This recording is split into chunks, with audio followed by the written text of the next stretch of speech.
Seu chefe briga e você se sente culpada. Seus filhos te distratam e você fica perdida. Ou se olha no espelho e só consegue autoagredir-se.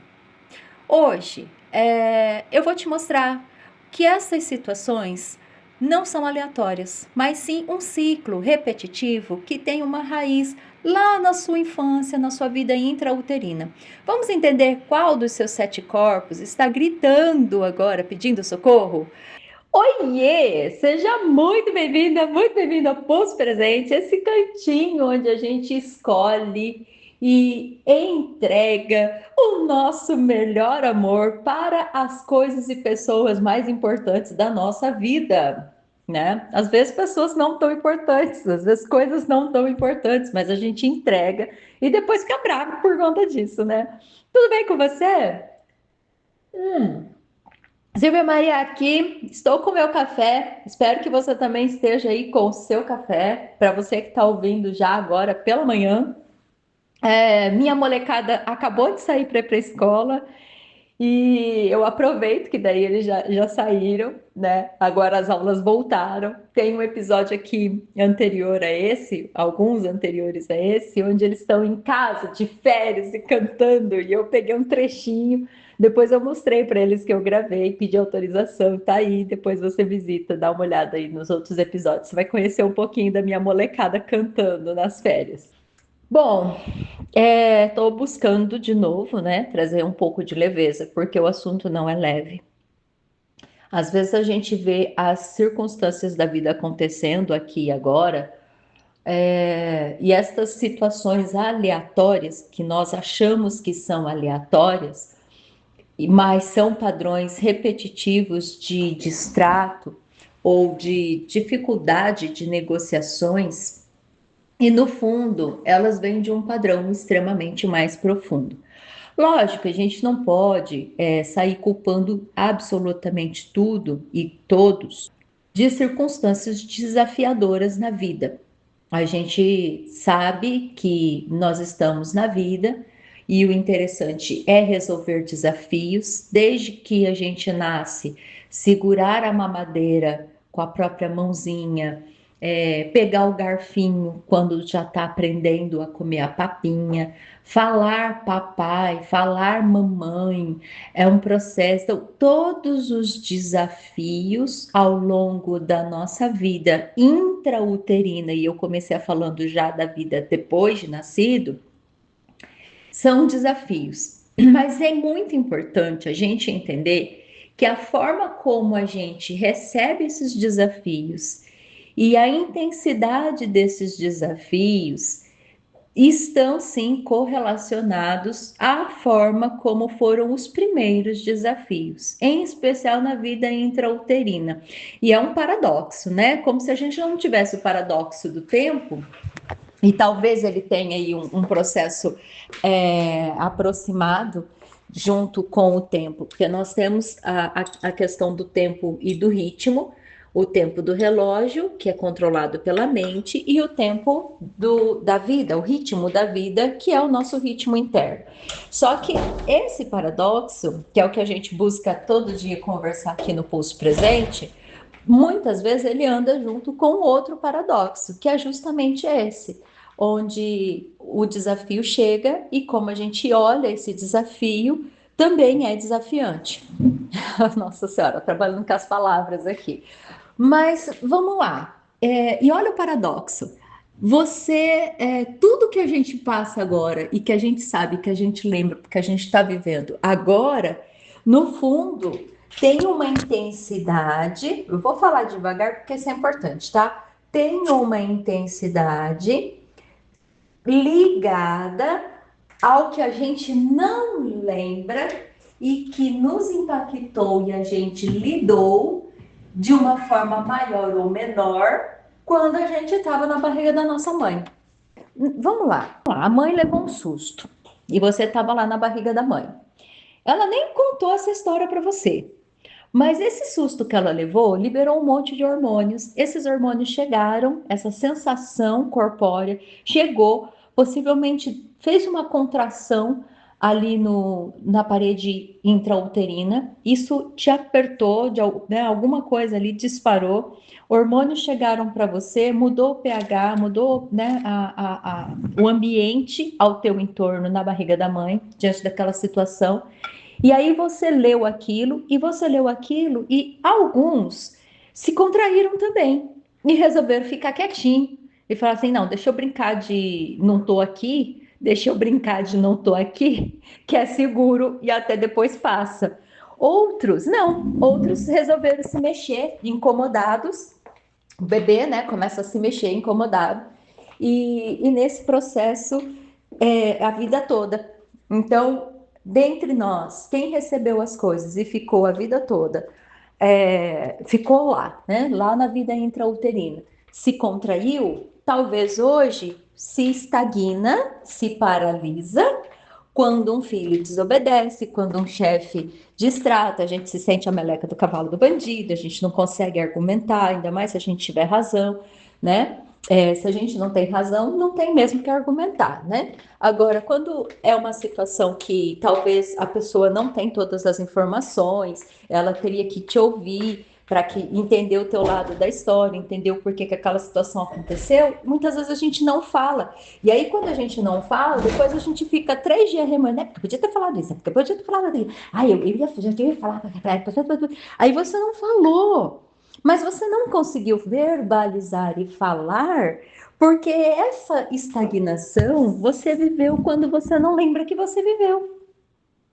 Então, tem dois grandes paradoxos aqui. O paradoxo de tudo que a gente experienciou como primeiros desafios aqui, fosse dentro da barriga da mamãe, fosse já depois de nascidos, e que a gente não sabe como foi que a gente recebeu isso e leu, e agora a gente continua repetindo essa forma de receber as coisas, ou brigando com tudo e todos, ou estagnando e depois brigando com você mesmo porque você estagnou. E ao mesmo tempo, essa questão entre ritmo e tempo. O seu ritmo de fazer as coisas e o tempo da competição do mundo, né? Tem que ser bom, tem que ser bonita, tem que ganhar dinheiro, tem que isso, tem que ter o melhor bicho, o melhor filho, a melhor. Sabe, esses tem que ter? E esse episódio. Tá, beleza. Vamos dizer que seja isso, Silvia. Vamos dizer que seja isso. E para que serve esse episódio de hoje, então? O que nós vamos fazer com isso? Bom, no sistema nervoso central, esse paradoxo, essa rota, ela tem como a gente reaprender. Tudo é muita coisa. Vamos devagar aqui com dor, né? Mas principalmente as mais impactantes, as que pesaram mais. Por quê? Porque quando a gente percebe que a gente se autoagride, fica nessa situação de falar para né, a pessoa 2, 3 dias depois da situação, ficar falando com ela na mente, porque a gente não teve coragem de falar na hora,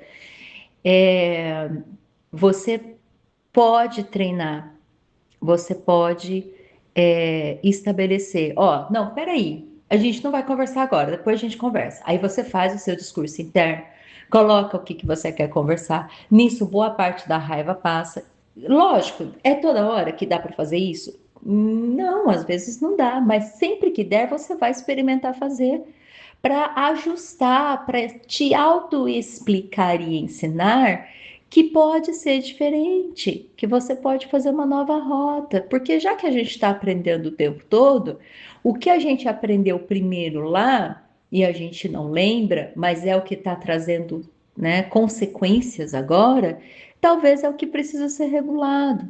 Tem pessoas que nos relacionamentos afetivos deixam o outro fazer de gato e sapato. Independente se é homem ou mulher aqui, tá? Deixa fazer de gato e sapato. Não, tem que aprender a colocar limites saudáveis. Ah, mas daí eu vou ficar sozinha, ele vai embora. Então, mas assim, você não nasceu com essa criatura. Você não, né? Nascer e ir embora, né? De arrasta, digamos assim, a gente vai sozinho, sozinha. E tá vendo como que a mente está contando umas conversas que não faz sentido? Essas conversas que não fazem sentido, elas têm uma raiz mais profunda: carência, rejeição, abandono. medo de não pertencer, medo de não ser aceito. Ah, Silvia, mas carência, abandono, medo de não ser aceito, medo de rejeição, não é tudo a mesma coisa? Então, sim, mas muitas vezes, no jogo de palavras, no jogo emocional, do teu corpo emocional, levando e trazendo estas conversas, esses diálogos, ela muda um pouco o discurso. Tem coisa que ela consegue reconhecer que é rejeição. E tem coisa que ela floreia e fala: ah, não, é porque a pessoa acha que eu não mereço. É porque a pessoa acha que eu não mereço. Mas isso é rejeição do mesmo jeito. Você está entendendo que o corpo emocional, junto com o mental, com o psicológico, com o seu corpo físico, com a sua troca energética, com o seu espiritual, né? Com a sua essência divina, pronto, falei dos 7 corpos, eles estão o tempo todo buscando regular. E aí, esse episódio é um convite para você se ler, para você se ler. Pausa esse episódio, volta um pouquinho. Então, assim, eu peguei uma cliente outro dia, durante a sessão, ela falou assim: vamos por exemplo prático aqui. Ela falou assim: ah, é porque as coisas acontecem e eu tenho dificuldade de ler. Opa, vamos fazer assim? Cancela, cancela, cancela.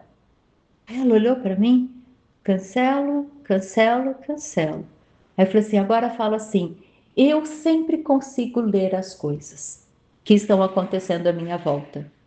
Aí ela olhou e falou: eu sempre consigo ler as coisas que estão acontecendo à minha volta. Eu falei: ótimo. Quem falou isso para você? Quais dos seus corpos falou isso para você? A minha mente? Aí eu falei: não, a sua psique, porque isso foi uma crença a respeito de você mesma. Você acredita, sua psique diz para você que você não dá conta de ler as coisas e pessoas. E agora você está explicando para ela que não, você consegue ler sim, é praticar. E aí você está aqui, está em processo terapêutico, a gente está aprendendo. Mas para você aprender com qual corpo você tem que regular, você precisa estar em estado de presença, conversar consigo internamente e fazer a pergunta: qual corpo está trazendo essa informação? Né? Porque quando o corpo psicológico traz no seu conjunto de crenças que você não consegue ler as coisas e pessoas, isso vem carregado com o emocional. Os dois andam de mãozinha assim, aí o emocional fala assim: eu não presto, eu sou incompetente, ai, porque eu não dou conta, eu sou pequenininha, e se sente vulnerável. E a gangue tá armada, né? Ctrl C. E a gente tá aprendendo aqui a deixar ela a seu favor. E o convite hoje, deixa nos comentários. Faz sentido para ti que talvez o movimento é você começar a escutar e entender qual é o corpo que está falando com você? A mente vai te contar uma história a respeito da questão. A psique, ela vai afirmar a crença a respeito daquela questão. O emocional vai se sentir valorizado ou desvalorizado, vai se sentir confortável ou vai se sentir desconfortável. Ele vai sentir algo em ressonância com os outros corpos. O físico vai mudar a postura. Às vezes eu tenho cliente, porque eu sou especialista em linguagem do corpo. Então, às vezes a cliente ou o cliente está numa posição ali, está falando de uma forma total criança. Ela não percebe, a pessoa, né? A pessoa não percebe. Mas é porque naquele momento a gente encaminhou as coisas e colocou numa vulnerabilidade justamente para ver, ajudar e regular.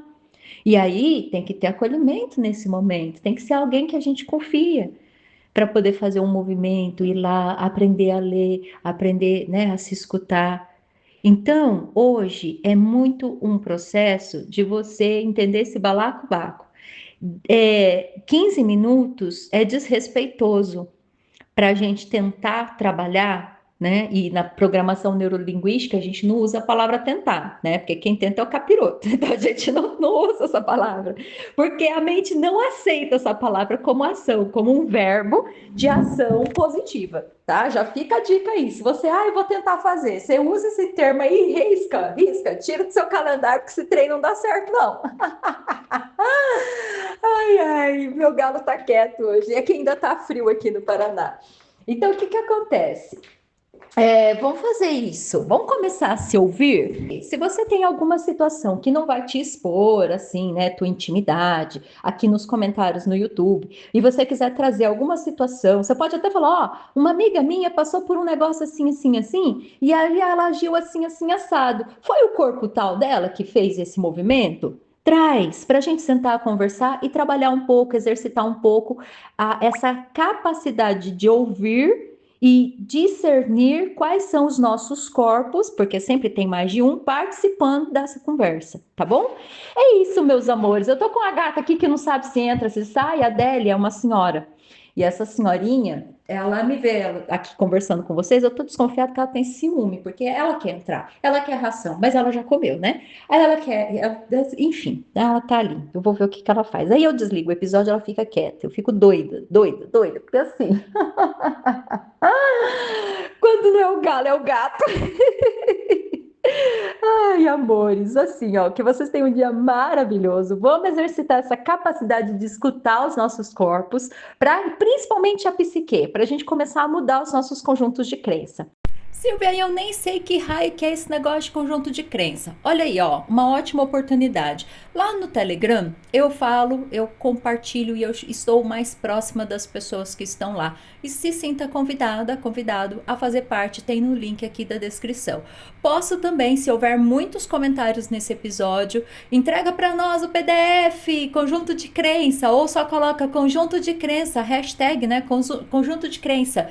Eu entrego para vocês um presentão a respeito do conteúdo, mas eu quero comentário e se inscreve no canal, tá bom? Um super beijo e nos vemos amanhã.